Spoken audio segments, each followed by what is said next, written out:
నిరుపేద కుటుంబాలకు ముఖ్యమంత్రి సహాయనిధి అండగా ఉంటుందని మండల కాంగ్రెస్ పార్టీ నాయకులు అన్నారు. రుద్రంగి మండల కేంద్రానికి చెందిన 11 మంది లబ్ధిదారులకు సీఎంఆర్ఎఫ్ చెక్కులు మండల కాంగ్రెస్ పార్టీ నాయకులు సోమవారం ఇంటింటికి వెళ్లి లబ్ధిదారులకు చెక్కులు పంపించేశారు. ఈ సందర్భంగా కాంగ్రెస్ పార్టీ నాయకులు మాట్లాడుతూ ప్రైవేట్ ఆసుపత్రిలో వైద్యం చేయించుకుని అప్పులపాలైన నిరుపేద కుటుంబాలకు సీఎంఆర్ఎఫ్ చెక్కులు అండగా నిలుస్తున్నాయని అన్నారు. సీఎం సహాయనిధి చెక్కులు మంజూరు చేసిన ముఖ్యమంత్రి రేవంత్ రెడ్డికి అలాగే సహకరించిన ఎమ్మెల్యే ఆది శ్రీనివాస్ కు లబ్ధిదారులు ధన్యవాదాలు తెలిపారు. ఈ కార్యక్రమంలో మండల ఉపాధ్యక్షుడు మనోహర్, ప్రధాన కార్యదర్శి ఇప్ప మహేష్, బీసీసీఎల్ అధ్యక్షుడు గండి నారాయణ, మాజీ జెడ్పీటీసీ గట్ల మినయ్య తదితరులు పాల్గొన్నారు. జరిగింది.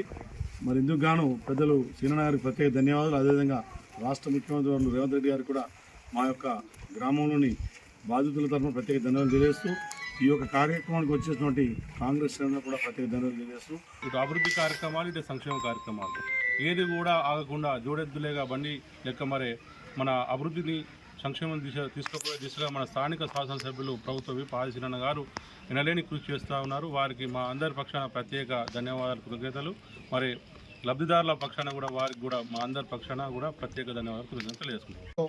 వీరు లబ్ధిదారులు అప్లై చేసుకున్నప్పటికీ కొన్ని అనివార్య కారణాల వల్ల పెండింగ్లో ఉండడం ద్వారా మన స్థానిక ఎమ్మెల్యే గౌరవనీయులు పెద్దలు ప్రభుత్వ వైపు ఆది శ్రీనన్న గారు కృషితో ఈ చెక్కులు ఇవాళ రిలీజ్ కావడం జరిగింది.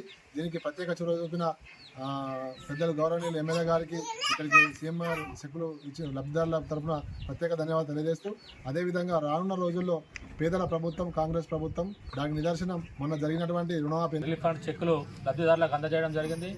గౌరవ ఎమ్మెల్యే ప్రభుత్వ ఆది శ్రీనన్న గారి ఆదేశానుసారం ఈరోజు చెక్కులు ఇవ్వడం జరిగింది. పేదల అభివృద్ధి ధ్యేయంగా, పేదల అభ్యున్నతి ధ్యేయంగా పనిచేస్తున్నటువంటి రేవంత్ రెడ్డి గారి సర్కారు వచ్చిన నాటి నుండి పేద ప్రజలు ప్రతి ఒక్క దానిలో ముందుకు వెళ్ళడం జరుగుతుంది. ఎక్కడ కూడా పేదవాళ్ళు హాస్పిటల్కి వెళ్తే కానీ, విద్యారంగంలో కానీ, వైద్య రంగంలో ఎక్కడ కూడా వెనుకకు పోకూడదన్న ఉద్దేశంతో ముఖ్యంగా విద్యా వైద్య రంగానికి ప్రాముఖ్యతనిస్తూ ముందుకు పోవడం జరుగుతుంది.